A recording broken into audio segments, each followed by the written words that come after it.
Hello, welcome to Tea with Mali. Today we have Jim Phillips, who is an author, speaker, and coach. Thank you so much for being with us today, Jim. Oh, my pleasure. Looking forward to it.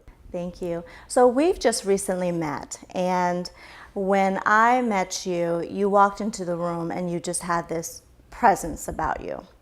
Not only because you're so tall and handsome, but because there was just something very light about your spirit. And I know that that has a lot to do with the work that you do. So we're going to definitely talk about the spiritual side of your coaching. But what led you, let's start off with your book. What led you to decide you wanted to become an author and write this book called The Key to Life? Well, I think what you'll find as you interview other people that have written books, and you writing your own book too, it's not so much that you're inspired to write the book. The book is written through you. And it just was a situation where more and more information kept being given to me. And by that I mean it was just given to me. And it was information that I take walks in the morning, and I call that time being immersed in the silence of the dawn. And I get ideas and quotes, and I could get just a small phrase, and I'll take that phrase and massage it, and it'll eventually become something much larger than it initially was. And I just kept getting more and more of those. I was writing blog posts, I was writing articles for magazines, and it just got to the point where all of the information needed to be compiled, and it resulted in the book. But the journey started when I was 13 years old. Okay, let's go back there. This is in the book.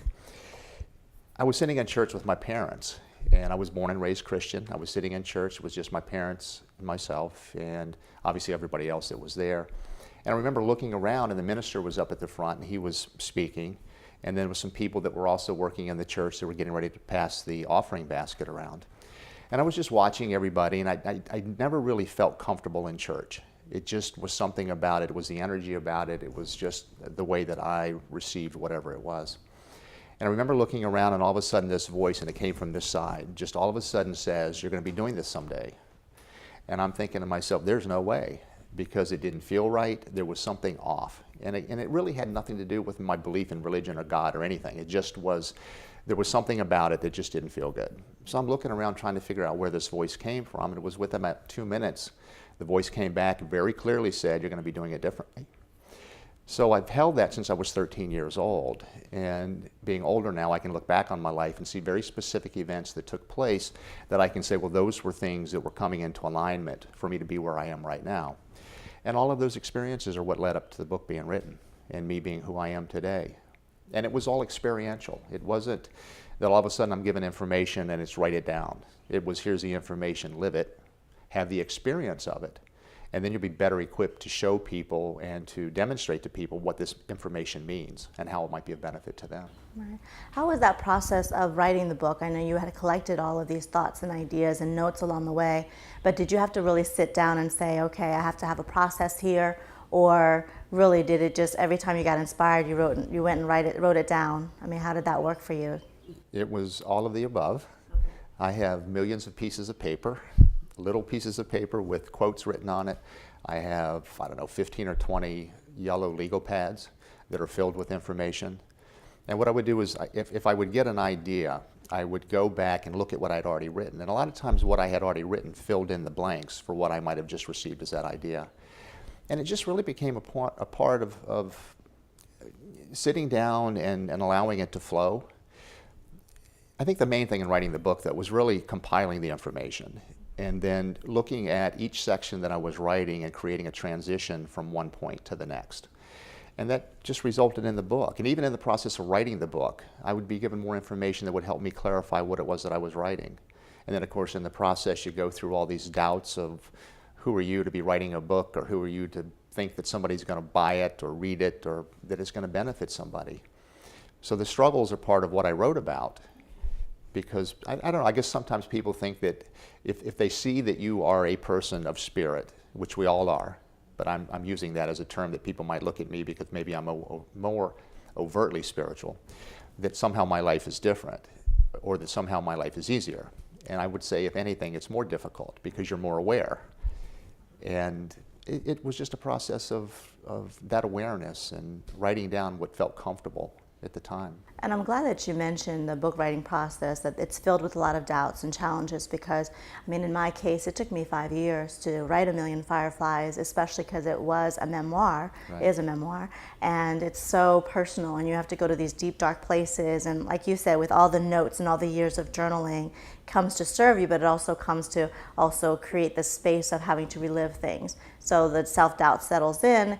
You, especially I do anyway, read tons of books. And I look at all these authors and I think, wow, they're so amazing and they're so brave. Who am I to think that I can be one of them? So I wanted to point that out because I think that the majority of people out there who want to write or who want to become authors, who want to do something creative, have that fear. And to push through that fear so it doesn't paralyze you is such a big step toward having an actual product at the end. And so, you know, what is inside this book? What are some of the messages? What do you want to express to your readers? Well, let me address the whole point of people having that fear. Okay. Because one of the phrases that I came up with, or that was given to me, that really helped me through the whole process, was that if we're inspired to do something, it was intended to be. And people really need to resonate with that. If you're inspired to do something, it's intended to be. And if it is intended to be, everything for it to be is provided. And you just have to accept it. And then just move beyond whatever doubts and limiting beliefs you might hold about yourself and know that they're not true. And I think in that whole process too, it's a matter of people looking at, okay, where was I successful? Right. And grab a hold of that and let that be your primary focus as you're going through the process, and not allow yourself to focus on those really few times where you might be able to look at something and say, well, I didn't do as well as I could have, or maybe some people would label it a mistake, or people would label it a failure, which none of it is, because it's all an experience of life. And we become who we are as a result of the cumulative experiences that we have. So having said all of that, that's really what the book's about. It's about helping people recognize that life is a series of events, and that each event provides us an experience of ourself. And we expand upon our experience of ourself through each event that we co-create for that specific process. And then you understand, okay, well, I'm creating these. Now, a lot of people will say, well, I didn't create the car accident, or I didn't create this. And it's not really that you're creating these specific events like that, but we create our response to it, which is our experience through our attitudes, our beliefs, our visions of, or view of life is probably a better way of saying it.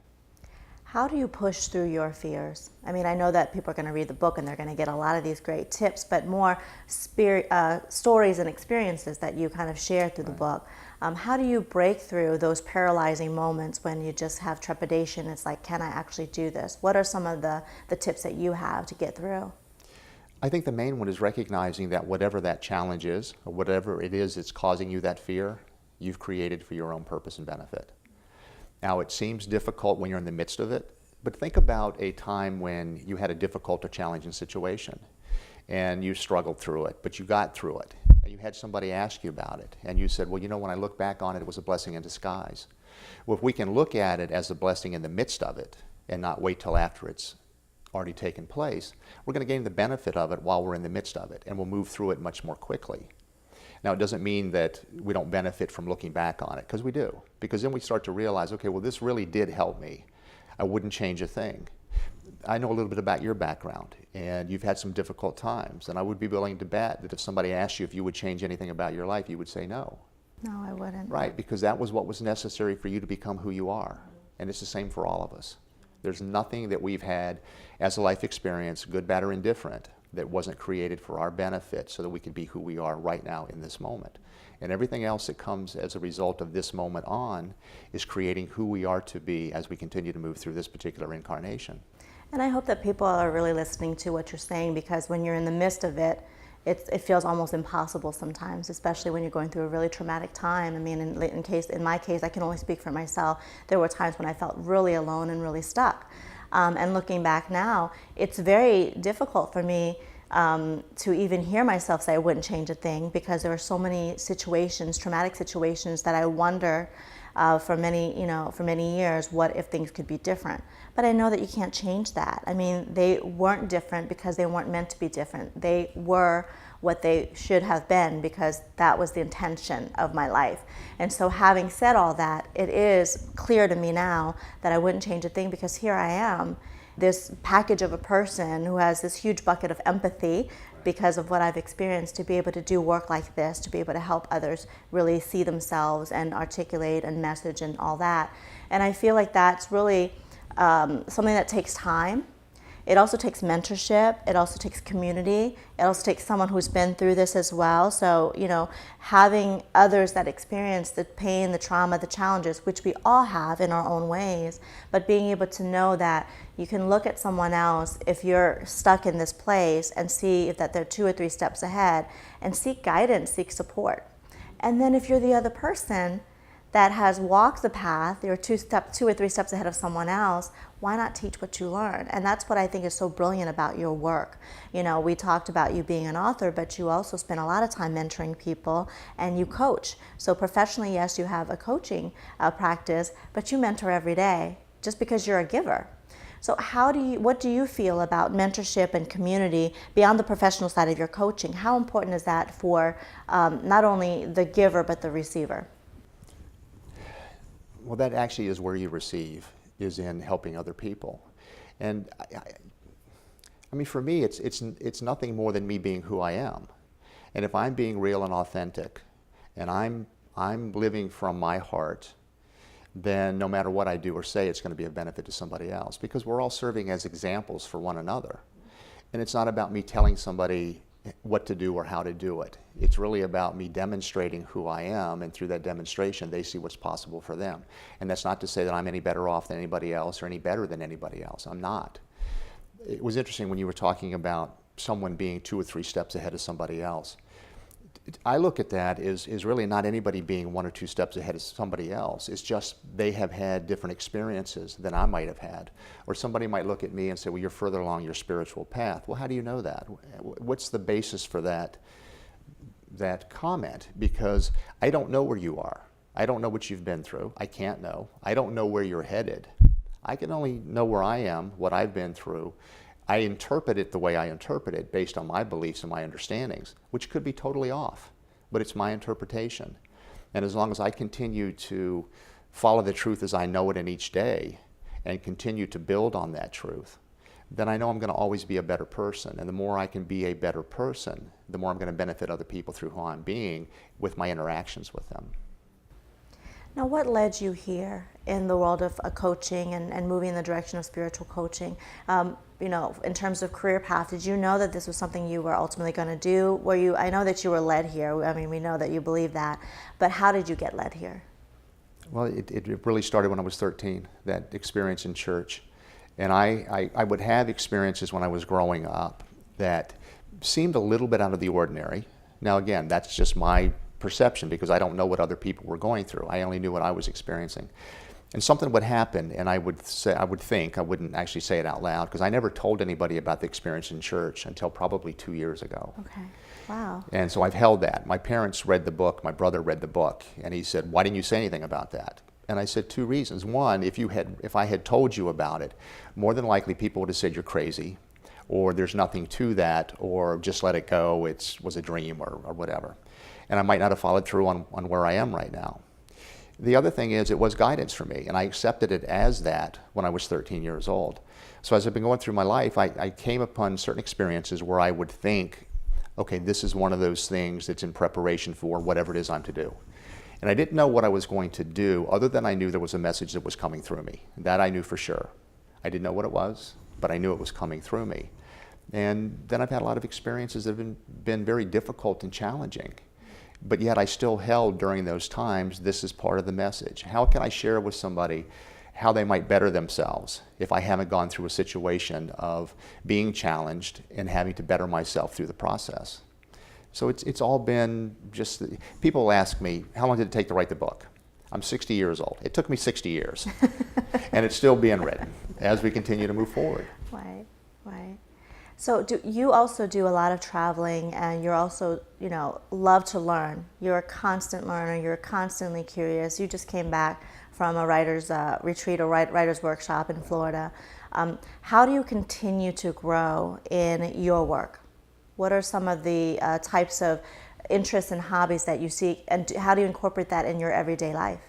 I'm going to give you another phrase that is really my mantra, and that is, today what I know to be true, tomorrow might not be. That leaves me open to any new information that's coming in, but recognizing the truth as I know it is my truth, only to this moment. You and I having this conversation right now, you could say something to me that could cause something in me to go, well, wait a minute. That sounds more truthful to me than what I believe about whatever the topic might have been. And I'm just open and receptive to that. So when you ask about learning, it's the same thing. It's not that I'm trying to prove myself wrong. It's that I'm always trying to expand my knowledge of what is true. And it changes. Think about this. Think about all the things that you believe. And then think about why you believe them. And most of what we believe has not been through personal experience. It's been through what somebody else has told us, what we've seen on television, what we've read in the newspaper or in a book. And while we can look at it and say, okay, that's true, is it? We don't know. So how far off from the truth are we, based on the decisions we're making, based on the truth as we know it? So if I can constantly be expanding my knowledge of what truth is for me, then I know I'm moving closer and closer to the truth, which is going to allow me to be more of who I truly am. I know that didn't answer your question, but that kind of came in like it was something I needed to say. No, I really like your thought process, because it's important that, and you reference by saying, what is true to me, what is my truth, because that's all we have to go by. I mean, the things that I see in the world, how I see it, even the colors. We think of people who are colorblind. They don't see what we see, and who's to say that even if we're not colorblind, if I'm seeing the same shades you're seeing, or at least being able to interpret that, right? Being able to articulate that. Because when it comes from here, moves into here, and then moves through here or through the pen, in my case, most of my expression is through written expression. It is my interpretation of what I see and feel, and how I emote that through the words that I choose. And there's a dictionary, of words, and they continue to create new words that come up in multiple languages. The point is, when people are uncertain of life, and the fact is they seek truth elsewhere, I love what you're saying, because it's like you have to go and be open to feeling what might be most true to you, but come from a place where you know what your truth is. Because that does allow you to make decisions that are a lot more confident. You can go out there in the world and at least have some, firm beliefs for yourself. And staying open, meaning that just because you claimed it as your truth doesn't mean that it's the ultimate truth. I think that that's what happens in our society too. What we see, how we were raised, the whole concept of nature and nurture. A lot of that is interpreted as truth that we took in from elsewhere, externally. And being able to work from inside out, it's not as easy as most people think, and yet it is. We just have to take time to pause and reflect and hear ourselves think. So in your morning walks, that's one way of you reflecting. What other ways can you pause throughout the day? Because you're a busy bee. I mean, you really have this passion for life. And so how do you pause, and how do you hear your truth? I have a program that I have put together and have been conducting. It's called the 7 Keys to Life Mastery. And there are 7 very specific words that are the keys. And the first one is awareness. And if anybody ever gets anything from anything I say or do, if they walked away with an expanded awareness, they would be so much further along than where they are. And if you think about as you go through your day, if you become aware of everything happening around you, and then become aware of how everything happening around you is affecting everything within you, and vice versa, you're going to find opportunities that have always existed that you weren't aware of. You're going to take more advantage of them. You're going to also become more aware of the correlation between your thoughts and your beliefs and your feelings and what happens in your life. So if I know that there is a direct correlation to my beliefs, then I'm going to start making decisions and doing things that are in alignment with my beliefs, and I'll accomplish more. And then as I accomplish more, then I'm going to be more empowered to do even more. And if I'm aware of the correlation between my empowerment and my doing more and my experiencing more, I'm going to continue to do it. So it becomes this virtuous cycle of prosperity or empowerment, if you will. And it's awareness that really, to me, is the key for everything. And through all that, you become more aware of who you are. And once you become more aware of who you are, you become more aware of how powerful you are and how limitless you are. And you let go of any of the limiting thoughts and beliefs. Doesn't mean they don't show up. You asked me earlier, and I didn't think I answered this, when you were talking about how I move through limiting thoughts and beliefs that I might have. When they show up now, I say thank you. Because what it does is it shows me that I'm off track. And I use it more as a catalyst to get back on track, knowing that I am way more powerful than the limiting beliefs. And they're not going to hold me back. They're not going to stop me from being who I know myself to be. I may wallow in it a little bit. That's part of being human. Right. And feel sorry for myself. But I'll get back on track and realize the other feelings are much more gratifying than that wallowing for a while. Right. So how did you come up with the 7 steps? And could you briefly tell us what they are? Sure. 7 is a very spiritual number, so it just happened to be 7. Mm-hmm. And it just so happened they're in alphabetical order, which I found amazing when I went through it. Oh, you didn't plan it? No, I didn't, because it's A, B, C, D, E, F, G. A is for awareness. Now with that though, and the program gets a little bit more involved, there's a lot of other words that come under awareness that help support it. And I could say awareness is also availability would be a part of it. So you make yourself available to those things that you're now becoming more and more aware of. The second one is belief, and that is really believing in yourself, believing that you can live the life that you want to live, and believe that you are in partnership with the universe. And then once you recognize and acknowledge that and give notice to the universe that you do believe in that partnership, again, you're going to receive those things in life that you really want. C is clarity, and that's just becoming, most people will think clarity is becoming clear on what it is I desire out of life. It's more about becoming clear on who you are and what you're capable of doing. Once you become clear on that, all the other stuff comes and falls into place. D is discernment. We are given so many opportunities in life, so much information. Discernment is making decisions that are in alignment with where you want to be and who you want to be, the experience of yourself that you want to have. So if you're discerning, you're going to be, and discerning gets back to awareness. You're being discerning now based on your awareness of your capabilities and your power and your belief. So you're going to make decisions more in alignment with who you are and who you want to experience yourself to be. E is engagement. Let's participate. Be involved in life. Be active. Be joyful. Be all the things that you want to be and experience in life. Just be actively engaged. F is faith. Now I use faith a little bit differently. A lot of people, when they're asked about faith, they'll talk about my faith is, and it's a particular religious faith. Or they'll talk about their faith in terms of trust. And I agree that those things are all important. To me, faith is an acronym. And it's an acronym really for us getting out of our own way. Because if you already have the belief that you are in partnership with the universe, that you are more powerful than you've believed yourself to be, and that whatever it is that you desire to have is yours for the asking, which is in every historical, spiritual text that's ever been written, that we have access to all of these things. Faith stands for fully allowed to happen. I love it. Get out of your own way. And trust. It's about trusting that once we get out of our own way, it's there. And then the awareness kicks back in. If you allow it to unfold and you allow it to be as it's intended to be, again, getting back to that initial statement I said, that if you're inspired to do something, it's intended to be. Just accept it. Don't fight it. And then where am I? F, faith. Then G is gratitude. And gratitude actually can wrap around all the others, because if we express gratitude for who we are, what we're capable of doing, all that we've received, and we express gratitude not only for those things for ourselves, but gratitude for those things for everybody else, then our life becomes much more fulfilling. Because then we know it's not just about us, even though it is just about us, because I am the only person in this world, on this planet, that I can truly do anything for. Now I can do things that would benefit other people, but it will only benefit them if they're open to receive it. And they then have to receive it and take it in whatever way it would be beneficial to them. When I speak, all I can do is give people the information and hopefully the energy and the passion that I have for what I'm doing. Whatever they do with it's up to them. Some people can say this is a bunch of whatever and let it go. Somebody else could be in tears because they've been touched by whatever it was that I said that benefited them. It's up to the individuals.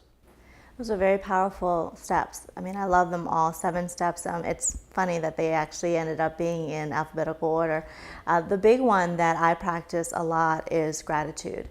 And I didn't even know that there was a practice of gratitude, but I think it's required. I mean, for me to stay as energetic as I am, as light and as happy and joyful as I am on a daily basis, because there are days when, or moments I should say, in a day when I start to my energy gets low, and then again, I go right back into gratitude, looking at all the things that make me happy, going into my garden and touching the soil and saying, well, at least I'm here on earth and I'm a living being, like getting up to the very high level, and yet the smallest little things, it brings me back to center.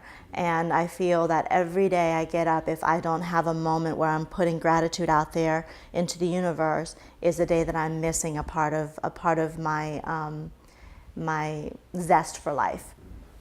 And when you have the knowledge, or truly the understanding, because everybody knows that life is finite, right? When you truly understand that, it's so important to appreciate every moment. And that's what your book asks people to do. That's who you are in the world. How do you work with people? How do people get the benefit of you in your job, in your work, in your career? Okay, I'm gonna counter something you just said, just to explain it from my belief and my understanding. And you said that life is finite. To me, life is infinite, because I don't believe that we end. I believe that we're ongoing. We always have been, always will be. There is nothing that's going to destroy the essence of who I am. So life in this incarnation as Jim Phillips is finite, based on whatever number of years. But as the essence that I am, it's infinite, and I will continue on forever, just as you will and everybody else.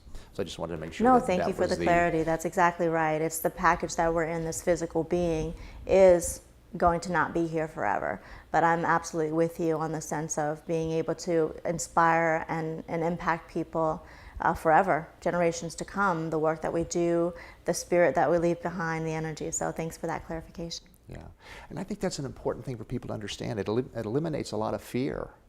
If you know that you're not going to end, what's there to fear? Well, also the opposite side of that is if you know you're not going to end, why not give it your all? And why not make the best mark in life, so that, many, many generations from now, people can still, you think of all the inspirational people in the world that are not even here anymore. Right. Their spirit lives on, and we quote them every day, and we live the essence of who they were when they are here, but they're still here with us. And I think you're right on that. People have this opportunity to make a lasting impression, and we forget that we have that power. Gratitude, I think, when and maybe this is generalizing it too much. For me, most people, when they think about gratitude, it's gratitude more for the bigger things or the overt things, and not necessarily gratitude for the very simple things. And I'll give an example. I'll go through the day, and let's say I have an interaction with somebody, and it didn't go really well, and I don't like the way that I was or who I was in the interaction. Because of awareness, I'll be aware of how I interacted with that person, and I won't like it. But I'll express gratitude for the awareness of I wasn't who I wanted to be. Next time I'm going to be better. And to me, that's as much about gratitude as anything else, because it's constantly about being grateful for the opportunity to constantly expand my expression and experience of self. But then it also is the big things. It's when you get the parking spot, you be grateful for it. And it is amazing, though, that the more you express the gratitude, and you're in partnership with the universe, and if you already accept that, then the more you express gratitude, the more you're going to be given to be grateful for. And it's just this ongoing partnership and process. And I think if people could really grab hold of that and resonate with it, they would be surprised by how their life would change from the way it is right now. But I always want to caution people, it doesn't mean you're not going to have challenges. You're going to. That's part of being here, so that we're here to explore our awesomeness. And we can't do that if we're not challenged. If everything was simple and easy, we wouldn't have that opportunity to constantly expand our experience of who we are and what we're capable of doing. So I'm grateful for those opportunities. As challenging as they may be, it's always given me an opportunity to more fully experience and express myself. Wow. Tell us about your programs. You're working on some programs. You're also thinking about writing more and more books. And so what are some of the tangible things that people can reach out and learn more about you and from you? Well, the interesting thing, since my book came out recently, my current program is getting the word out. And anybody who's writing a book, if you think the work is done when the book is published, the work just begins when the book is published, Right. because then it's a matter of getting it out to everybody and contacting people and setting up interviews and book signings and things like that. So that's a lot of what I'm doing right now. And then I know as a result of that, I'm going to be given more opportunities to coach people and also have other engagements and interviews. Aside from that, the 7 keys to life mastery. And I want to mention life in there is the acronym for living in full expression. Okay, So it's not, when people think about life mastery, it's not like life, the big life. It's living in full expression. So it's really about helping people better understand who they are and how they can express themselves. So I have that. I have another program that is called the Path of Enrichment. And it's a program I actually wrote about, 5 or 6 years ago. And it's not about somebody getting on a path that is better than another path. It's really to be used as something in concert with the path they're on. And again, awareness comes into play with it. Receptivity comes in. There are 7 insights, again, seven insights that are part of the Path of Enrichment. And it's just a program to help people really consciously be who they're capable of being and not live life by default. I've got some real estate programs too, because I am a real estate broker. I've been in real estate for 36 years. But what I do with my real estate programs is I also incorporate the spiritual information, because when it comes down to it, we're all the same. It has nothing to do with the work somebody does or their thoughts about who they are. It has to do with who they are, their true essence. So even in my coaching, when I'm coaching people, I can coach people on spiritual ideas or issues. I can coach them on business. I can coach them in life in general. But in each of those cases, it still gets down to the same thing. Who are they? Who do they want to be? How do they want to experience themselves? How do we help them remove whatever limiting thoughts and beliefs they hold about themselves that are preventing that full experience and expression? So it's all the same, but it's packaged as business. It's packaged as life. It's packaged as a spiritual program. So to me, I don't want to say it's all the same, but yet it is when you get down to it. And it's like, when I started writing the book, one of the biggest questions I had was, I've read this stuff before. Why am I rewriting what somebody else has written? There's so many other voices that are out there that are saying the same thing. And the guidance I got immediately was that there are many voices out there and there are many voices needed. Each voice is presenting the truth, which is the truth, which doesn't change for anybody, in their own unique way. I will reach the people I'm intended to reach. You'll reach the people you're intended to reach. Some of them may cross. But if I don't allow the message that's coming through me to be heard, then I'm living in self-denial, and I'm not living in full expression. And that's what I'm here to do. That's why the book's there. That's great. No, I love it. I love how it all ties together. They're not the same, but they are very much relatable, right? And the work that you do in the real estate is being able to have all those years of experience, being able to be around people. You see a lot of people in that world. When I was in the financial world, I saw a lot of people on a daily basis. Many were happy, many were miserable. And a lot of people don't know how to live in full expression, not because they don't want to. Sometimes they just don't have the community support. Sometimes they just don't have the capacity at this place and time in their lives to move through an issue. And it's a great tie-in to why the coaching now makes sense for you, because you've been around people your entire career, your entire life. We all have, but your entire career based on trust, based on being able to find people and businesses, places that make them feel safe. And everybody wants security and safety. And so, it's a neat transformation, but not necessarily transformation. I think it's a more of a manifestation, evolution of your work. One thing that I would love to ask is, any words of wisdom for people who are looking to do something with their gifts, with their talents, not quite sure what channel to use or to do that through. Any thoughts for people who are kind of thinking, I know I have something to offer to the world. I want to live in full expression, and I just don't know how or if it's worth it to anybody. Yeah. Let me talk about my evolution first. Okay. People that might view this, or that people that would see me today that knew me 20, 25 years ago would question who this person is, because I was way different before. I was very competitive. And I think in being competitive, there's a combativeness that is a part of that. And it was really more about my insecurity than anything else. It wasn't about me wanting to be better than other people. It was about me wanting to prove to myself that I was better than I believed myself to be. And I think a lot of times that came out in a way that perhaps appeared arrogant, and yet it wasn't arrogance. And I can tell that to people, and they say, yeah, right, you were very arrogant during the time, and I was as insecure as I could be. And I want people to understand that, because there's nothing wrong with it. It was an experience of who I was at the time. I am who I am now as a result of that, and how I've taken what I've gained through those experiences and applied it to who I am today, based on who I believe myself to be and the experience of who I want myself to be. I think one thing is, I do believe we all have something that is here to be expressed through us. I do believe that we are here to have the grandest experience of ourself that we possibly can.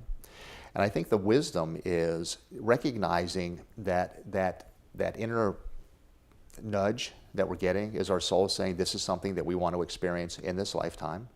I think too many times we ignore it. We think that it's something we can't do, or we'll think, well, I can't make any money at it, therefore it doesn't make any sense for me to follow it. And yet most people that I've spoken to, when they've given themselves time to allow that inner nudge to be expressed, it expands. And then all of a sudden, whether they get paid for it or not doesn't matter. It changes their life completely, because they're now being real. They're living from their own authenticity. And when you're living more authentically and you allow that expression within you to be expressed, everything else you do is going to take on that spirit. And you're going to be better at whatever it is that you do, or whatever it is that you need to do to earn the income, because we all need money living here. People do unfortunately live without money, but we need money. I mean, if we're going to live and we're going to eat, we're going to be clothed and have housing and that sort of thing, you do need money to be able to do that. And there's nothing wrong with it. But I think to give space to whatever that gift is that we have, recognize that if you have, I'm going to back up, if you have something that keeps showing up, recognize that's your soul saying, pay attention. And it will eventually get to the point where your soul is going to knock you upside the head and you can't ignore it. And you have to allow it in. Otherwise, you're going to be stressed out. You're going to get sick. You're going to have other things happen. You might lose your job because you're not paying attention to what your soul is saying. Hey, give us some time for this other thing. And then you're going to have all the time in the world to be able to pay attention to it. And that's not good or bad. It's just the soul saying, we're going to do this now. And so that would be the wisdom, I guess. Just recognize it. It comes out of awareness. Just be aware of what's happening within you. We all know our truth by how it makes us feel. And I can't tell you what that is. It's whatever it is for you. Whenever you know something and you have that feeling, pay attention to it, so that whenever it shows up again, you know you can follow that guidance, because that's what it's there for, to let you know exactly, okay, this is real. This is what we're to experience right now. This is who you are. And let that out. I had somebody, and I know I'm kind of jumping around, I had somebody tell me one time, just a brief story of walking through the woods. And if you're walking through the woods with somebody, let's say it's in the fall, and you've got all these beautiful leaves that are falling down, and they're like orange and red and gold and all these colors. Describe that. From my experience, when I imagine that, when I've lived that, there's a sense of nostalgia for me. There's a change of season. Fall for me is very ethereal, so I get connected more to nature because of the change. I feel like the sun is about to reach dawn and be prepared for a new day. The colors are typically, in my mind, as I'm imagining it now, very brilliant to let us pay attention to change. It makes me feel like wanting to walk into a warm blanket and prepare myself for a sense of reflection and pause and hibernation for a little while. All right, so all of those descriptive words you used, let's use nostalgia. Nostalgia, for me, could be something totally different than it means to you. It could be a negative experience that I had. So when you say it, to me it's very nostalgic, it's like, oh my God, who would want to have that experience? Or if you talk about a blanket, maybe somebody has claustrophobia, and the sense of being wrapped up in a warm blanket frightens them. The point being that the words we use only point to the experience based on our understanding of the words. And everybody is going to have their different experience of it. So we really can't describe what that is. It's going to be, my feeling and my experience of that is going to be totally different than yours. Somebody walking through the woods like that might not resonate with them at all. They may absolutely hate it. So no matter what I say to them is not going to make it a pleasant experience. But I know that when I see it and I feel it, it is all about the feeling. And words can only point to it. Words are so inadequate for us to be able to describe what it is that we feel and who we are. And that's why I say pay attention to what's happening inside, because that's really what it's about. It's about the feeling and the experience of that.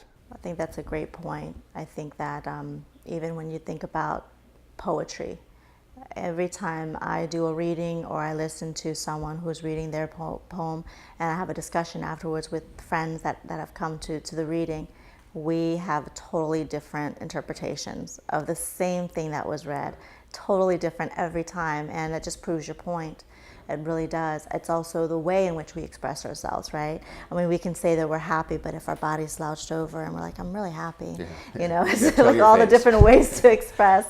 So I also wanted to have the opportunity to ask you, you know, what ways do you celebrate life?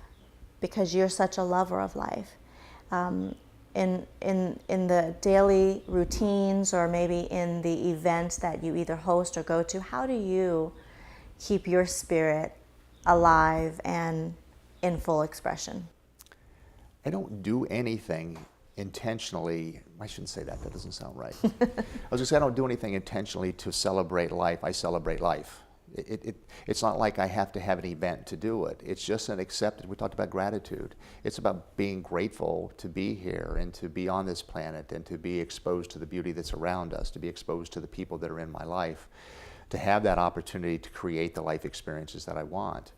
And I think it's when you're in recognition of and accept the fact that you can in fact create the life experiences you want, you appreciate it more.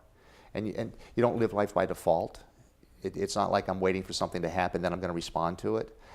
I'm always in the moment of creating whatever it is, and I try to do it consciously as much as I can. And we have to keep in mind that things are happening subconsciously as well. And those are things that are happening based on our thoughts and beliefs as well. And that's why things show up and you go, well, why would I want to create that? Well, I don't know. What were you thinking about? Or what were your feelings? Or what led you to that particular experience? So really my celebration of life is just being. It's really about being in the moment as much as I possibly can. And then the recognition of when I'm not. And then getting back to that place of just being as joyful as I possibly can. That's great. Well, let us know how we can find out more about you and the book here, The Key to Life. How can people get a hold of you and learn more about you, Jim? They can email me, and my email address is jim@prosperitybydesign.com. And my website is prosperitybydesign.com. And people can call me. They can call me at 703-626-8441. Great. And I take the calls personally. That's great. But I think the website and email is probably the best because of the things I have going on. And I answer all my own emails and connect with people. And that's absolutely true, because every time I write, every time I call, it's you pick up, and it really is a nice experience to have someone on the other end who, you know, is really there and present with you. So I want to take a moment to really be in gratitude for you, being on this earth, being a part of my network and my community, and being here on Tea with Mali. Thank you very much. Thank you. I've enjoyed it. Well, I hope you'll come back again. Absolutely. Okay. Thank you. Thanks everyone for tuning in, and we'll see you next time on Tea with Mali.